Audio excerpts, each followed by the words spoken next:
सभी छात्रों को शुभ संध्या। आज के इस वीडियो में आप लोग देखेंगे किशोरावस्था में विकास की सारी महत्वपूर्ण जो भी कथन है और जितने भी पॉइंट हैं उनको आप सीखेंगे। इसके पहले आपने पेडागोजी के लगातार 5 चैप्टरों को कवर किया। गारंटी देते हैं 20 चैप्टर में से 20 चैप्टर यदि आपने पढ़ लिए तो एक भी नंबर की पेडागोजी आपकी इससे बाहर नहीं जाएगी। बस ध्यान देना है आपको, सारी चीज़ों को आपको पूरा वाच करना है। देखिए इसमें किशोरावस्था के बारे में बताया गया है, ध्यान से देखिएगा। किसे कहते हैं किशोरावस्था? तो मानव विकास की जन्मोपरांत तृतीय अवस्था है किशोरावस्था। सबसे पहले होती है शैशवावस्था, दूसरी होती है बाल्यावस्था, तीसरी होती है किशोरावस्था। किशोरावस्था का जो समय है वो 12 वर्ष के बाद चालू होता है, लेकिन यहाँ पे बोला गया हेडो कमेटी की रिपोर्ट में बोला गया कि 11 से 12 वर्ष की अवस्था में बालक की नसों में ज्वार उठना प्रारंभ हो जाता है। ज्वार का मतलब किशोरावस्था में बात बात पर गुस्सा आना कह सकते हैं, बात बात पर संवेगों का बदलना, ये सारी चीज़ें, तो ये आपकी किशोरावस्था की निशानी होती है। ठीक है, इस कमेटी ने इसे किशोरावस्था का प्रारंभ कहा है। यह अवस्था बाल्यावस्था तथा प्रौढ़ावस्था के बीच का संधिकाल है, अर्थात बालक की मना स्थिति में संदेहात्मक स्थिति बनी रहती है। मतलब बालक हमेशा संदेह की स्थिति में रहता है, क्योंकि उसे ना तो बालक समझा जाता है और ना ही प्रौढ़। मतलब अब उसे क्या है, अब उसे ना तो बालक की हम संज्ञा दे सकते हैं कि ये पूरा तरह बालक है, और ना ही हम उसे बूढ़ा कह सकते हैं कि ये बूढ़ा है। ठीक है, या फिर हम उसे ये कह सकते हैं कि ये बड़ा है। अतः संधि काल के कारण किशोरावस्था की अवस्था को सर्वाधिक कठिन काल, इसी अवस्था को सबसे कठिन काल माना गया है। ठीक है, कि तो कहा जाता है कि किशोरावस्था विकास की वह अवस्था है जो प्रारूप से आरंभ होती है और परिपक्वता के उदय होने पर समाप्त होती है। हालांकि इन पॉइंटों में से सिर्फ एक बात महत्वपूर्ण है इसमें, जो आपकी पूछी जाती है। क्या महत्वपूर्ण है? कि यह बाल्यावस्था तथा प्रौढ़ावस्था के बीच का संधिकाल है। पहला पॉइंट जो पूछा जा सकता है इसमें से। दूसरा पॉइंट जो पूछा जा सकता है, इसी अवस्था में बालकों की नसों में ज्वार प्रारंभ होता है। ये प्रश्न आ सकता है कि बालकों के नसों में ज्वार कब प्रारंभ होता है, तो आप बता सकते हैं किशोरावस्था में। समय पूछ ले तो 11 से 12 वर्ष की बता सकते हैं। ठीक है, इसके बाद में कई अलग अलग मनोवैज्ञानिकों के अलग अलग कथन हैं जो हम लोग सीखेंगे। एडोलसेंस लैटिन भाषा के एडोलिसियर शब्द से बना है, जिसका अर्थ होता है परिपक्वता की ओर बढ़ना। ठीक है, जिसकी समाप्ति पर बालक पूर्ण परिपक्व हो जाता है। मतलब जैसे ही बालक परिपक्वता की ओर बढ़ता है और जैसे ये सीमा समाप्त होती है तो फिर ये माना जाता है कि बालक हमारा पूर्ण परिपक्व हो गया है। जैसे आप सुनते होंगे 18 साल के बाद ये कहा जाता है कि व्यक्ति पूर्ण मैच्योर हो चुका है, अब वो अपने फैसले स्वयं ले सकता है, वो अच्छे बुरे की पहचान स्वयं कर सकता है। ठीक है, तो ये जो किशोरावस्था होती है, इसकी समाप्ति के बाद में उसे पूर्ण परिपक्व माना जाता है। स्टैनले हॉल ने कुछ शब्द इसे बताए हैं इसके लिए। इस अवस्था में क्या कहा है उन्होंने?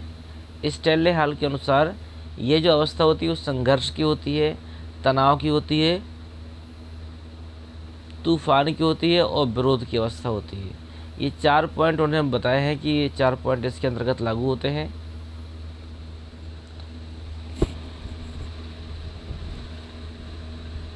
एक पॉइंट ये भी आता है कि बालकों की तुलना में किशोरियों में किशोरावस्था 2 वर्ष पहले प्रारंभ हो जाता है। ठीक है,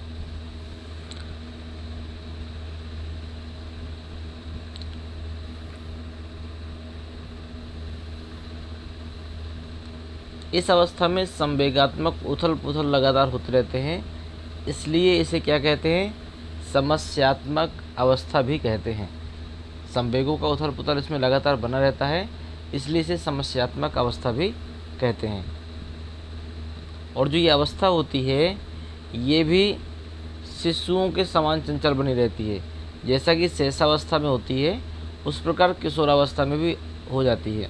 इसलिए किशोरावस्था को रास ने शैशवावस्था की पुनरावृत्ति कहा है। क्योंकि आपने पढ़ा होगा, बताया भी है हमने, शैशवावस्था में काम भावना जो होती है बहुत तीव्र होती है, लेकिन जब वह बाल्यावस्था में होता है तो वो कामर भावना जो काम भावना होती है उसकी वो सुसुप्तावस्था में चली जाती है। मतलब ये कह सकते हैं बहुत कम हो जाती है। लेकिन जैसे ही किशोरावस्था में आता है तो यही भावना उसकी फिर से तीव्र हो जाती है और वो फिर बढ़ जाती है। इसको कहा गया है, इसको बोला गया है शैशवावस्था की पुनरावृत्ति। अब किशोरावस्था के विकास की कौन कौन सी विशेषताएं हैं, एक पॉइंट में देखिए, इसमें शारीरिक विकास पूर्ण हो जाता है। इसमें मानसिक विकास में भी परिवर्तन होता है और 16 वर्ष की अवस्था में पूर्ण मस्तिष्क का विकास होता है। जैसे कि आपने पढ़ा था कि बाल्यावस्था में 95% मस्तिष्क का विकास हो जाता है। ठीक है, बाल्यावस्था में मतलब 12 वर्ष की अवस्था तक। अब 16 वर्ष की अवस्था तक क्या होता है कि पूरी तरह मस्तिष्क उसका विकसित हो जाता है और इसका जो वजन है लगभग 1200 से 1400 ग्राम के बीच में होता है। अब इसमें क्या होता है, प्रतिष्ठा एवं पदवी की आवश्यकता। अब बालक को क्या लगता है कि उसकी भी समाज में एक पहचान हो, उसका भी नाम हो, लोग उसे उसके नाम से जाने, वो हमेशा कुछ बेहतर करने की कोशिश करता है। तो ये प्रतिष्ठा एवं पदवी की आवश्यकता भी होती है उसे। वित्तीय समस्या, इसी अवस्था में उसके पास खर्चे इतने ज़्यादा बढ़ जाते हैं साथ संगत वालों के और सबसे बड़ी चीज़ दिखावे की, कि उसको वित्तीय समस्या, पैसों की समस्या का सामना करना पड़ता है।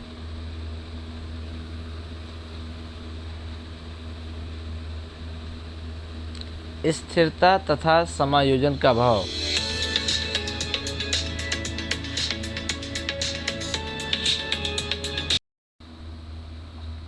कहते हैं इस अवस्था में स्थिरता और समायोजन का अभाव होता है।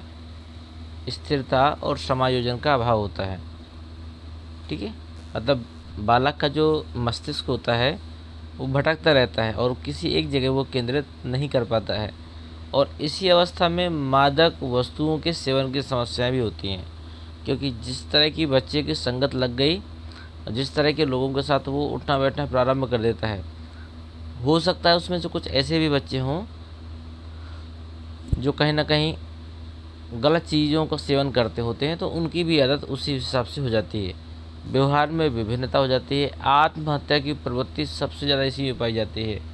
ठीक है, छोटी छोटी सी बातों में मरने की धमकी, ठीक है, छोटी छोटी सी बातों में बालक सुसाइड करने की कोशिश करता है। ठीक है, और बहुत सारी चीज़ें इसमें होती हैं। तो आत्महत्या भी इसी में आती है। घनिष्ठ मित्रता भी इसी में पाई जाती है। इस उम्र में आप किसी से जीने मरने तक की कसम खा लेते हैं। ठीक है, वो भले ही आगे पूरी हो या न हो, लेकिन खा जरूर लेते हैं। बुद्धि का अधिकतम विकास इसी में होता है। बुद्धि का अधिकतम विकास इसी में होता है। रुचियों में परिवर्तन एवं स्थायित्व इसी में होता है। रुचियों में परिवर्तन मतलब जो चीज़ आपको पसंद है, नहीं पसंद है, ये सब चीज़ें इसी में होती हैं। बहिर्मुखी प्रवृत्ति, काम शक्ति की परिपक्वता या क्रियाशीलता। काम शक्ति का मतलब जो बालक बालिका होते हैं वे विपरीत लिंग की ओर आकर्षित होते हैं। जो बालक होते हैं बालिकाओं की ओर और बालिकाएं होती हैं वो बालक की ओर आकर्षित होते हैं। जीवन दर्शन का निर्माण भी इसी में होता है। मनोरंजन की अभिरुचि, इसमें मनोरंजन का विशेष योगदान होता है। मनोरंजन की भी रुचि पाई जाती है। समूह को महत्व देते हैं इसमें। स्वतंत्रता व विद्रोह की भावना पाई जाती है। मतलब यहाँ पर वो ज़्यादा रोक टोक पसंद नहीं करता है बालक, वह स्वतंत्र रहना पसंद करता है। ठीक है, और छोटी छोटी सी बातों में वो विद्रोह की भी भावना मतलब नफरत की भी भावना रखता है। समाज सेवा की भावना इसमें बहुत होती है। ठीक है, बालकों को समाज सेवा बहुत पसंद आती है। इस उम्र के बच्चों को ईश्वर तथा धर्म में विश्वास भी करते हैं। वीर पूजा की भावना होती है। स्वाभिमान की भावना भी इस उम्र में खूब पाई जाती है। अपराध प्रवृत्ति का विकास भी इसमें बहुत अधिक मात्रा में होता है। व्यवसाय की चिंता होती है, काम धाम की भी चिंता इसी में होती है। संवेगात्मक विकास की तीव्र और अस्थायित्व होता है। जीवन दर्शन का निर्माण इसी में होता है। नैतिक विकास संतोषजनक होता है। कल्पना का बाहुल मतलब बहुत अधिक कल्पना में रहता है ये व्यक्ति। दिवा स्वप्न की स्थिति, दिन में भी सपने देखने की स्थिति इसमें होती है। ये सारी चीज़ें इसके अंतर्गत पाए जाते हैं। तो इतनी चीज़ें बताई गई, ये सब कहीं ना कहीं किशोर अवस्था के लक्षण हैं। ठीक है, अगर आता है तो आप लोग बता सकते हैं। इसके अलावा जो और कुछ खास चीज़ें क्या है कि किशोरावस्था में यौनारंभ के लक्षण प्रकट होते हैं। कैसे पता चलेंगे कि किशोर और किशोरियों में क्रमशः पुरुषत्व और मातृत्व प्राप्त करने की दिशा में अग्रसर होने लगते हैं। कैसे पता चलेगा आपको कि शारीरिक ढांचे तथा मांसपेशियों में दृढ़ता आती है। 14 से 15 वर्ष की अवस्था में मासिक धर्म प्रारंभ हो जाता है। बालिकाओं में मासिक धर्म प्रारंभ हो जाता है। कोलसनिक का कथन है कि बालक एवं बालिकाएं दोनों को अपने शरीर और स्वास्थ्य की ओर विशेष चिंता रहती है। अब इस उम्र में बच्चे को, बालक हो या बालिका, इसे अपने शरीर की विशेष चिंता रहती है कि मैं खूबसूरत किस प्रकार देखूं, मैं सामने वाले से खूबसूरत कैसे हो सकता हूं, मेरे से बेहतर कोई होना नहीं चाहिए। पहनने ओढ़ने से लेकर शरीर की साफ सफाई से लेकर बालों से लेकर हर चीज़ व्यक्ति बिल्कुल परफेक्ट रखना चाहता है और अपने आप को समाज में एक बेहतर स्थान देना चाहता है। तो यह प्रवृत्ति इसी अवस्था में पाई जाती है।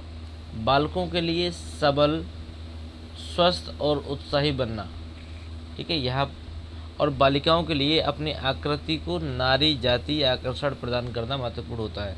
मतलब यहाँ पर बालिकाएं सजना संवरना प्रारंभ कर देती हैं। अब वो अपने लिए हो या किसी के लिए भी हो, लेकिन सजना समझना प्रारंभ कर देती हैं। यहाँ पर उनकी कई चीज़ें बढ़ जाती हैं, जैसे उनको बेहतर कैसे दिखना चाहिए, इसके लिए कपड़ों के नए नए तरीके, नई नई डिजाइनें, पहनने ओढ़ने के गहने, बहुत सारी चीज़ें जो शान शौक होते हैं इसी उम्र में लगभग बच्चे अधिक करते हैं। यहाँ पर बालिकाओं को क्या होता है, अपनी आकृति को नारी रूप देने में। और आगे देखते हैं,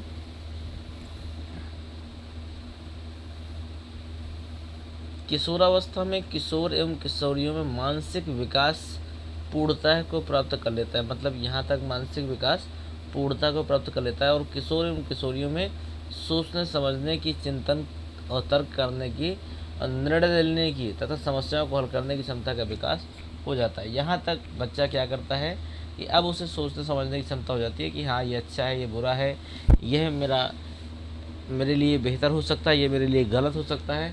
अब वो यहाँ पर क्या होता है, इस क्षमता का विकास कर लेता है। इस समय किशोर किशोरियाँ वास्तविक जगत के साथ साथ कल्पना के लोक में भी विचरण करते हैं। अब कल्पना के लोक में विचरण क्या करते हैं कि अब वो इस उम्र में बच्चों में बड़े बड़े सपने देखने की आदत होती है। हालांकि ये सपने उम्र के साथ अपना उनका आकार कम हो जाता है, कुछ लोग पूरे भी कर लेते हैं। तो क्या चीज़ होती है यहाँ पे कल्पना जगत में विचरण करने की, कि आने वाला समय मेरा कैसा होगा, कितना बेहतर होगा, यदि मेरी समय पे सर्विस लग जाती है तो मैं ऐसा कर सकता हूँ। ये लड़कों के लिए होता है, यदि मैं इस काम को करूँगा तो ऐसा हो सकता है, अगर मैं इस व्यवसाय में बैठता हूँ तो ऐसा हो सकता है। बालिका यही चीज़ सोचती है कि मैं इतना पढ़ दूँ तो ऐसा हो सकता है, मुझे ऐसा व्यक्ति मिल जाए तो इस तरह की चीज़ें हो सकती हैं। तो इनका जो अधिक से अधिक समय जाता है वो कहीं ना कहीं कल्पना विचरण में ही जाता है। और कल्पना की अधिकता के कारण लोग विचरण में भी करते हैं और दिवा स्वप्न की स्थिति बनी रहती है। दिवा स्वप्न का मतलब इसी अवस्था में बच्चे दिन में स्वप्न देखते हैं। दिन में सपना देखने का मतलब ये नहीं कि आंखें बंद करके, वो हमेशा कुछ ना कुछ नया सोचते रहते हैं। और किशोरों की अपेक्षा किशोरियों में कल्पना शक्ति अधिक होती है, ये ज़्यादा सोचती हैं। किशोरियाँ अकेले बैठकर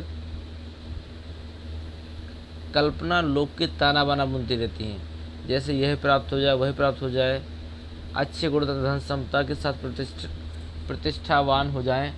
ठीक है। किशोर, अब ये चीज़ समझना चाहें तो आप समझ सकते हैं, जहाँ पे भी 4 बालिकाएं बैठ जाएंगी तो वहाँ पर यदि आप उनकी बातें सुने तो मैक्सिमम बात यही होगी कि यदि मेरी शिक्षा पूरी हो जाती है तो मेरा वैवाहिक जीवन ऐसा होगा, मुझे ऐसे व्यक्ति के साथ रहना पसंद है, मुझे ये चीज़ें पसंद है, मुझे जीवन में छेड़छाड़ पसंद नहीं है, मुझे घूमना फिरना बहुत पसंद है। मतलब बहुत सारी चीज़ें जो हो सकती हैं या जो नहीं हो सकती हैं, लेकिन वो सारी बातें इनके बीच में ज़रूर होती हैं।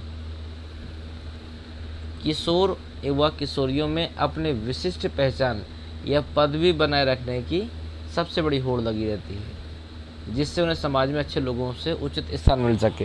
तो इस उम्र में क्या होता है कि हर बालक या बालिका चाहता है कि हम अपने समाज में रहकर कुछ ऐसा काम कर सकें जिससे हमें हमारे समाज के द्वारा एक उचित सम्मान प्राप्त हो सके, और इसी की होड़ में ये बच्चे लगे भी होते हैं। किशोरों को वित्तीय समस्या का सामना करना पड़ता है, क्योंकि वे अपने साथियों के साथ अधिक से अधिक पैसा खर्च करते हैं, अपने मित्रों को प्रभावित करना चाहते हैं। अब ये तो बहुत खतरनाक चीज़ है जो बताई गई है कि इस अवस्था में जो बच्चे होते हैं वो पैसों की कदर नहीं करते। आपने कई बार सुना भी होगा अपने घर वालों से, माँ बाप हमेशा एक चीज़ कहते हैं, बेटा जब कमाओगे तब पैसों की कीमत समझ में आएगी। क्योंकि इस उम्र में बच्चे नए नए खर्चे प्रारंभ कर देते हैं, रोज़ कुछ नया खाना, रोज़ कुछ नया पहनना। स्थिति घर की कैसी भी हो, लेकिन किसी व्यक्ति के सामने पोजीशन न घटनी चाहिए, उसके लिए कुछ भी करना पड़े, कर्जे लेके काम चलाना पड़े, कर्जा भी ले लेंगे, घर से मांग लेंगे, किसी और व्यक्ति से मांग लेंगे, लेकिन बस उन्हें क्या है कि अपने मित्रों को प्रभावित करना है। और यदि फीमेल फ्रेंड है तब तो फिर बात ही कुछ अलग हो जाती है। वहाँ पर उसको प्रभावित करने के लिए तो चाहे कर्ज लेकर चीज़ें लानी पड़े या कर्ज लेकर शान शौक पूरा करना पड़े, लड़का वो भी कर लेता है। तो ये बहुत बड़ी समस्याएं होती हैं यहाँ पर। दूसरे शब्दों में इसमें कहा गया कि वे मित्रों के बीच में धन के प्रभाव से अपना प्रभाव स्थापित करना चाहते हैं।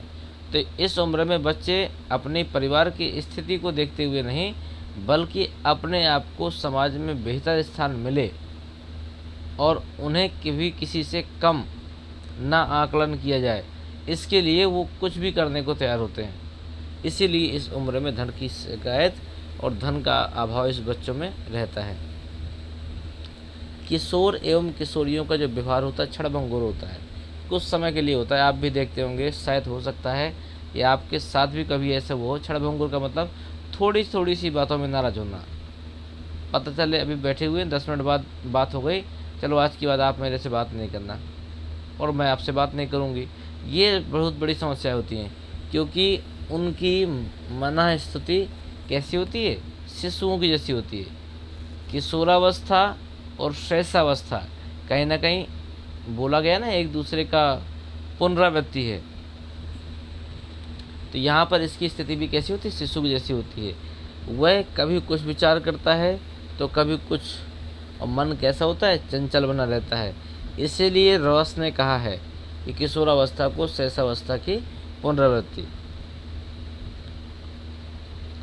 और इसकी कुछ खास चीज़ें देख लेते हैं। किशोरों में मादक वस्तुओं के सेवन से संबंधित समस्या अधिक विकराल हो जाती है। इसमें जो लड़के होते हैं वो धूम्रपान चालू कर देते हैं, क्योंकि उन्हें ऐसा लगता है कि समाज में बेहतर प्रदर्शन करने के लिए, बेहतर पहचान बनाने के लिए हमें धूम्रपान आवश्यक है। जैसे एल्कोहल लेना। अब मान के चलिए कि आपके 10 व्यक्तियों की एक ग्रुप बंदी है और 10 में से यदि 9 लोग एल्कोहल लेते हैं तो कहीं ना कहीं आप अपने आप को अकेला समझेंगे। इसलिए आप भी कोशिश क्या करते हैं कि ना सही उतना कुछ तो ले लें, और वो कुछ लेते लेते धीरे धीरे आदत पड़ जाती है। इसी प्रकार सिगरेट बीड़ी की भी आदत पड़ती है, इसी प्रकार गुटखे की भी आदत पड़ती है, और कहीं ना कहीं यही धूम्रपान व्यक्ति को समस्याओं का सामना करने के लिए मजबूर कर देता है। मनोवैज्ञानिकों के अध्ययन से सिद्ध हुआ है कि मादक वस्तुओं के सेवन से समाज की आर्थिक, नैतिक और पारिवारिक समस्याएं जन्म ले रही हैं। ठीक है, मादक वस्तुओं से क्या होता है, आर्थिक मतलब पैसा तो खर्च होता है, नैतिक मतलब समाज में भी बुराइयां पैदा हो रही हैं। पता चले व्यक्ति ने 2 क्वार्टर लगा लिए, अब उसे पता नहीं रहता कि मैं हूँ कौन और मैं कहाँ हूँ। यहाँ से क्या होता है कि वो अपने आदर्शों को भूल जाता है, अपनी स्वयं की पहचान भूल जाता है और वो कुछ ऐसा दंगा फसाद करता है कि कहीं ना कहीं उसे समाज में शर्मिंदा होना पड़ता है। और पारिवारिक समस्याएं, जब रोज़ तुम ऐसा करोगे तो परिवार भी उलझन में रहेगा और कहीं ना कहीं परिवार की समस्याओं का कारण भी इसी से होता है। अतः विद्यालय स्तर पर उन्हें मादक वस्तुओं के सेवन से समाज की पतन की ओर ध्यान आकर्षित किया जाए, मतलब कहीं ना कहीं इससे बचाना भी है, जिससे राष्ट्र का अच्छा नागरिक बनाया जाए और वह भविष्य के राष्ट्र नायक बन सके। तो बहुत गहराई से हमने इस अध्याय को देखा है और उम्मीद करते हैं आपको भी चीज़ें समझ में आ रही होंगी। इसके अध्याय के समाप्ति के बाद हम लोग देखेंगे कुछ बहुविकल्पी प्रश्नों को, और मैं गारंटी लेता हूं कि यदि आपने अध्याय पूरा देखा है, सुना है, तो एक एक प्रश्नों के उत्तर आप बहुत आसानी से दे देंगे। देखिए अब क्या है, कहते हैं के स्ट्रॉन्ग ने बोला है अध्ययन के बाद में कि 15 वर्ष की अवस्था तक रुचियों में परिवर्तन होता है और बाद में स्थायित्व आने लगता है। ठीक है, परंतु वैलेंटाइन क्या कहते हैं, वैलेंटाइन का मत है कि किशोरावस्था में किशोर और किशोरियों में समानता और विभिन्नता दोनों पाई जाती है। जैसे पत्र पत्रिकाएँ, कहानियाँ, उपन्यास, नाटक पढ़ना, सिनेमा देखना, रेडियो सुनना, शरीर को सौंदर्यपूर्ण बनाना, विषम लिंगी की ओर आकर्षित होना, ये सारी चीज़ें कहीं ना कहीं किशोर और किशोरियों में समानताएं भी पाई जाती हैं। समानताएं कैसी कि हो सकता है दोनों को पत्र पत्रिकाएँ पढ़ना पसंद हो सकता है दोनों को कहानियाँ पढ़ना पसंद हो। भिन्नताएं क्या हो सकती हैं कि हो सकता है कि किसी को रेडियो सुनना पसंद हो, परंतु किसी को सिनेमा देखना पसंद हो, किसी को नाटक पसंद हो और किसी को उपन्यास पसंद हो। ठीक है, तो ये सारी चीज़ें इसमें पाई जाती हैं। और देखते हैं आगे,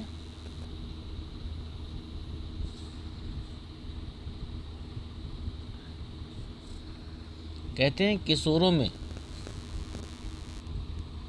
शारीरिक तथा मानसिक स्वतंत्रता की भावना का विकास हो जाता है।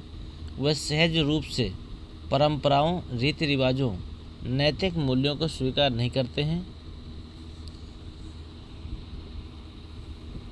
अब ये कुछ खास पॉइंट हैं जो आपके पेपरों में पूछे ही जाते हैं, तो इनको ज़रूर देखिएगा।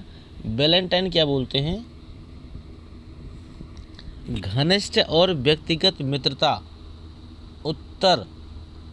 उत्तर नहीं होगी यहाँ पर, उत्तम होना चाहिए, उत्तम किशोरावस्था की विशेषताएं हैं।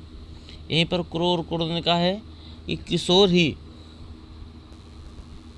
वर्तमान की शक्ति है और आने वाले समय की आशा, मतलब भावी आशा है।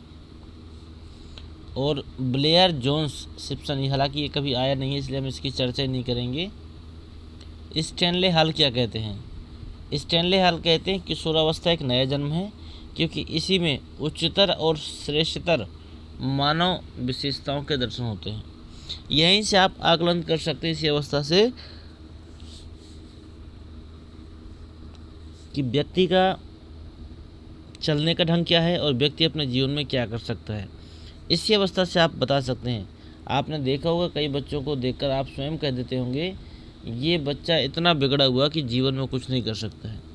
और कई बार आप ही किसी बच्चे को देखते होंगे और क्या कह सकते हैं कि ये बच्चा जीवन में कुछ बहुत बड़ा करके दिखाएगा। तो मतलब ये जो अवस्था होती है यहीं पर श्रेष्ठतर मानव विशेषताओं के दर्शन होते हैं।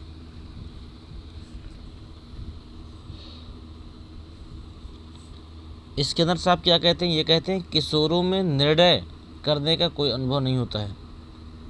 इस अवस्था में जो किशोर होते हैं, जो बालक होते हैं या जो बालिकाएं होती हैं, जो भी होते हैं इस अवस्था में, उनके पास सही निर्णय करने की कोई क्षमता नहीं होती है। कर जरूर देंगे छोटी छोटी सी बातों में, लेकिन ये क्षमता नहीं होती इसमें। एक वैलेंटाइन है, इन्होंने क्या कहा है कि किशोरावस्था अपराध प्रवृत्ति के विकास का नाजुक समय होता है। सबसे ज़्यादा बालकों से जो अपराध होते हैं वो इसी समय होते हैं।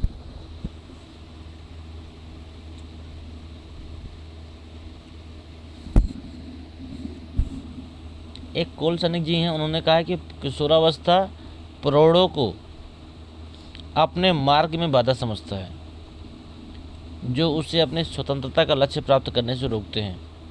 किशोरावस्था में आपने देखा होगा कि हमेशा, आपने सुना होगा कि हमेशा घर के जितने भी बूढ़े बुजुर्ग हैं क्या बोलते हैं, ऐसा नहीं करना है, यहाँ नहीं जाना है, यहाँ नहीं बैठना है, इससे बात नहीं करनी है, इतना नहीं खाना है। बहुत सारी समस्याएं होती हैं। तो कभी कभी बच्चा इरिटेट भी हो जाता है घर वालों को देखकर, और उसे क्या लगता है कि उसकी स्वतंत्रता का हनन हो रहा है और वो उसे अपनी बाधा समझता है।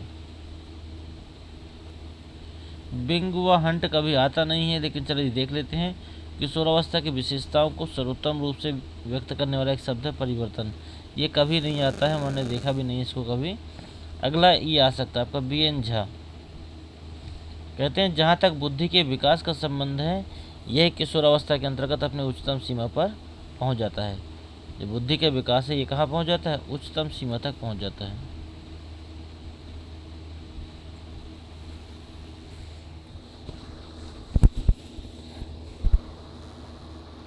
इसमें और भी कुछ चीज़ें हैं। कहते हैं इस अवस्था में किशोर पूर्णतः बहिर्मुखी होता है, क्योंकि वह अपने चारों ओर के वातावरणीय समाज में क्या करता है, रुचि लेता है। विद्यालय के विभिन्न कार्यक्रमों में बढ़ चढ़कर भाग लेता है। बहिर्मुखी प्रवृत्ति के कारण किशोरावस्था में किशोर एवं किशोरियों में आत्मनियंत्रण भी होता है, आत्मनिर्भरता भी होती है, पारस्परिक सहयोग की भावना होती है, अनुशासन होता है, परोपकार की भावना, ये सब चीज़ें इसमें पाई जाती हैं। तो इसका निष्कर्ष ये निकलता है एक लाइन में कि किशोरावस्था एक नया जन्म है, क्योंकि इसी में उच्चतर और श्रेष्ठतर मानव विशेषताओं के दर्शन होते हैं। इन पॉइंटों को आपने पढ़ा भी है। ये चीज़ देखिएगा, ये चीज़ पूछी भी जा सकती है। कहते हैं शैशवावस्था में क्या होता है।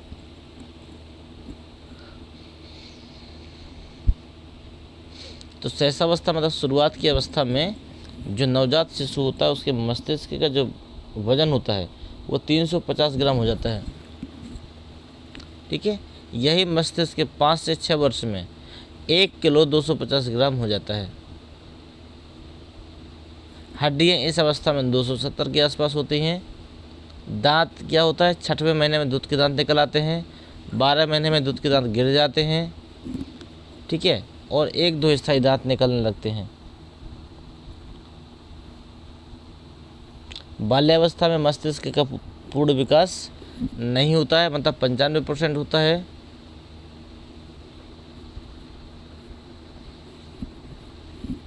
किशोरावस्था में 16 वर्ष की अवस्था में पूरा मस्तिष्क का विकास हो जाता है और मस्तिष्क हमारा 1200 से लेकर 1400 ग्राम तक ये हो जाता है।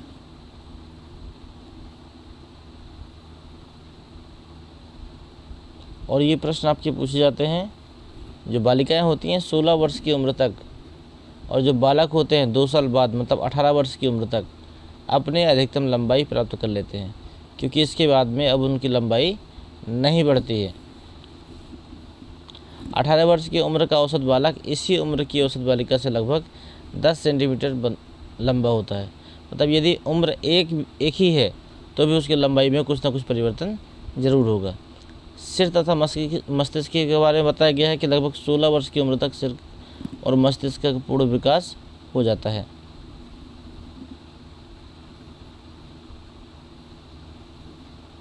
ये प्रश्न देखिएगा, ये 1 लाइनर है। कहते हैं किशोर अत्यधिक कल्पनाशील होते हैं। कल्पना की प्रबलता के कारण इस उम्र में दिवा स्वप्न देखने की प्रवृत्ति होती है। लड़कियों में दिवा स्वप्न अधिक होता है। प्रत्ययों के आधार पर अमूर्त चिंतन क्षमता का विकास होता है। रचनात्मक कल्पना की क्षमता का विकास होता है। 18 वर्ष की आयु का औसत बालक इसी आयु की औसत बालिका से 10 सेंटीमीटर लंबा होता है। मतलब उम्र एक ही है तो भी 10 सेंटीमीटर कम से कम अंतर जरूर होगा। किशोरावस्था पर सर्वाधिक अध्ययन जी.एस. हाल ने किया था। किशोरावस्था में सबसे अधिक अध्ययन किसने किया था? जी.एस. हाल ने किया था। पत्र पत्रिका पढ़ना, मनोरंजन करना किशोरों का गुण है। किशोरावस्था में धड़कन नियमित हो जाती है। जो किशोर होते हैं वो बहुधा आदर्शवादी होते हैं और किशोर में लिंग संबंधी संतोषप्रद कार्य करने की आकांक्षा होती है। ये दोनों पॉइंट नहीं आते हैं। ये प्रश्न आपके महत्वपूर्ण थे जो आपने देखे।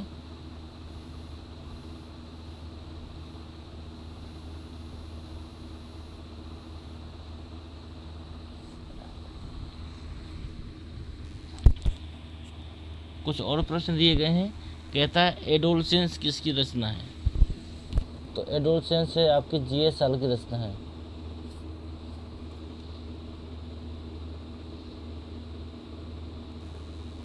अगले में दिया गया है किसका मत है? किसने कहा है कि जिस प्रकार एक ऋतु का आगमन दूसरी ऋतु के अंत में होता है तो पहली ऋतु में ही दूसरी ऋतु के आगमन के प्रतीक दिखाई देते हैं। मतलब एक ऋतु खत्म नहीं होती लेकिन दूसरे के दिखाई देने लगते हैं। तो ये चीज़ यहाँ पे भी होती है। इसी प्रकार बाल्यावस्था और किशोरावस्था एक दूसरे से संबंधित होते हैं। ये प्रश्न आपको आता है, ये तो नहीं आते हैं आपके, लेकिन ये प्रश्न आपके आते हैं। 14 वर्ष की आयु तक कितने शब्द भंडार हो जाते हैं? 9000।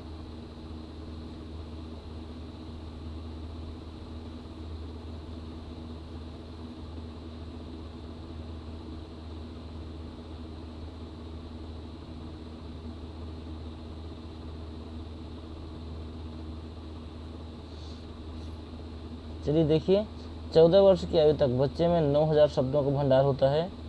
16 वर्ष की उम्र तक बच्चों में 11700 शब्दों का भंडार हो जाता है। इसी प्रकार 18 वर्ष का जब ये होता है तो जाके 13500 शब्दों का इसमें भंडार दिखाई देता है। अब देखिए हम लोग आ जाते हैं बहुविकल्पी प्रश्नों पर। आप भी जानते हैं कि पूरे अध्याय को आपने इतनी मेहनत से देखा है। अब इन बहुविकल्पी प्रश्नों का उत्तर आपको देना है। पहला प्रश्न पढ़िए, किशोरावस्था की विशेष है क्या है? आप उत्तर दीजिए इसका। सामाजिक विकास तीव्र है, धार्मिक विकास तीव्र है, पूर्ण कालिक विकास तीव्र है, क्रमशः विकास का सिद्धांत तीव्र है, यह कल्पना शक्ति का विकास ये तीव्र है।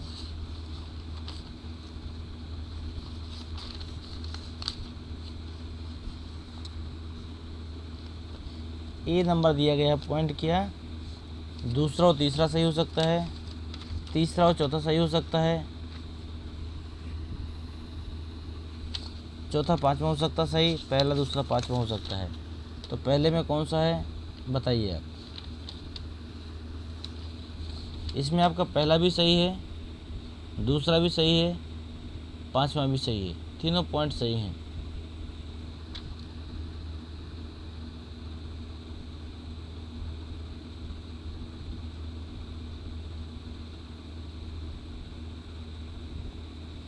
अगला है, कहता है किशोरावस्था में शिक्षा का स्वरूप कैसा होना चाहिए? किशोरावस्था में देखिए, शैशवावस्था में आपने भी पढ़ा होगा, खेल विधि से उनको शिक्षा देनी है। बच्चे को ये आभास नहीं होना चाहिए कि हम पढ़ने के लिए आए हैं। बच्चे को सिर्फ खेलते खेलते ही चीज़ें सिखानी है, ठीक है। परंतु किशोरावस्था में क्या होगा? तो यहाँ पर खेलने की प्रवृत्ति नहीं होगी, तो फिर किसकी होगी? जीविकोपार्जन। मतलब कहीं ना कहीं अब बालक सोचने लगता है कि मुझे मेरे परिवार की जिम्मेदारी भी थोड़ा बहुत उठानी चाहिए। अगला तीसरा प्रश्न कहता है किशोरावस्था की मुख्य मनोवैज्ञानिक विशेषता क्या है? नंबर 1, कल्पना और दिवा स्वप्न की स्थिति। नंबर 2, पूर्ण संवेगात्मक विकास के कारण स्थायित्व एवं समायोजन की कमी, या विषमलिंगी प्रेम की कमी, या फिर उपर्युक्त सभी। कहता है मनोवैज्ञानिक विशेषता है, पूछ रहा, ध्यान दीजिएगा। तो ये आपका होगा पूर्ण संवेगात्मक विकास के कारण स्थायित्व एवं समायोजन में कमी। एडोलसेंस किसकी रचना है? अभी हमने जस्ट पीछे बताया है आपको। एडोलसेंस आपकी रचना है G.S. हाल, G.S. हाल जी की रचना है आपकी। अगला प्रश्न है, किशोरावस्था में निर्देशन की आवश्यकता किस क्षेत्र में पाई जाती है? किशोरावस्था में निर्देशन की आवश्यकता कहाँ पाई जाती है?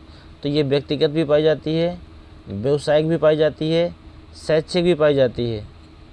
जब तीनों चीज़ें पाई जाती हैं तो हम लोग कह सकते हैं उपरोक्त सभी।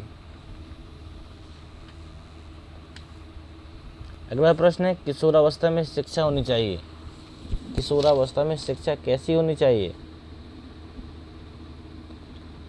किशोरावस्था के बच्चों को यौन शिक्षा भी देनी चाहिए, शैक्षिक पर्यटन भी करवाना चाहिए जहाँ से जीवन दर्शन की शिक्षा मिलती है, भाषा विकास और ये सब चीज़ें। यहाँ पर आपका उपरोक्त तो सही आंसर बिल्कुल ठीक होगा, मतलब ये सब सही है।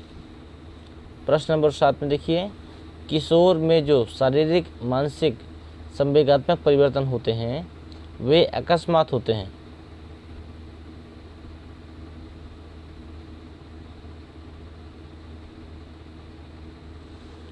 यहाँ पर आपका हो जाएगा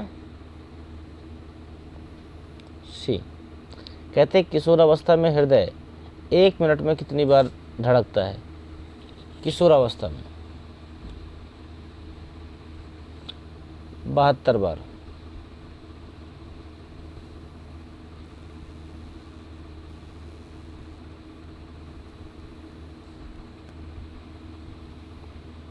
कहते हैं एक शिशु का भार कितना होता है? नवजात शिशु का, जिसने अभी जन्म लिया हो, वो कितना होता है? वो होता है लगभग 9 पाउंड का।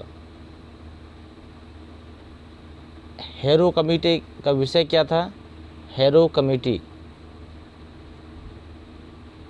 इसका विषय था किशोरावस्था। अगला है, स्टैनले हाल की परिभाषा सम्मिलित नहीं है। स्टैनले हाल की परिभाषा सम्मिलित नहीं है, क्यों नहीं है? समस्या के कारण। स्टैनले हाल की जो परिभाषा है वो सम्मिलित नहीं किया गया, किसके कारण? समस्या के कारण।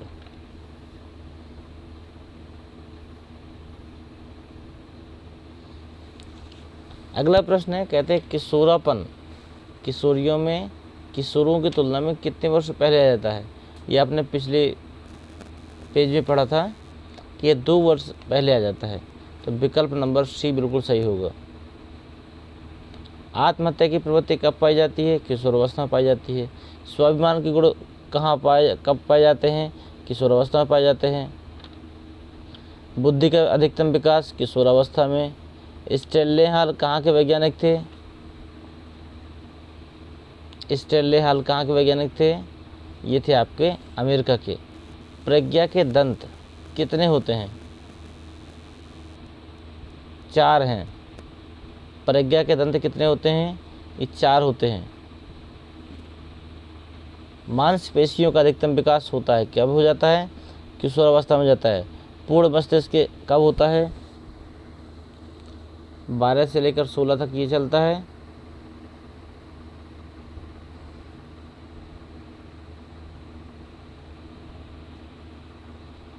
पूर्ण मस्तिष्क का विकास 16 वर्ष की उम्र में हो जाता है। किशोर ही वर्तमान की शक्ति और भावी आशा को प्रस्तुत करता है। ये बात किसने कही है? ये बात कही है आपके क्रो और क्रो ने। अगला प्रश्न है, किशोरावस्था में समानता और विभिन्नता दोनों गुण पाए जाते हैं। ये बात किसने कही है? ये बात आपकी बोली है वैलेंटाइन ने।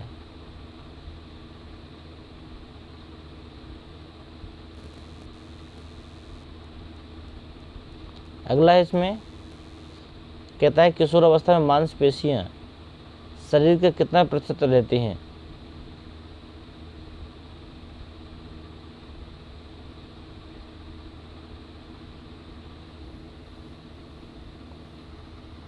18 वर्ष से मासिक धर्म चालू हो जाता है। तो ये रही आपकी किशोरावस्था की महत्वपूर्ण चीज़ें, और ऐसा हो नहीं सकता कि इस अध्याय से कम 4 से 5 अंक आपके ना आए। तो आप सिर्फ इतना तैयार कर लेंगे तो भी इस चैप्टर से बहुत कुछ आपको मिलने वाला है। तो फटाफट आप वीडियो अगर अच्छी लगी हो तो लाइक करें, चैनल को सब्सक्राइब करें यदि आप नए हो, और सभी दोस्तों को शेयर करें। धन्यवाद।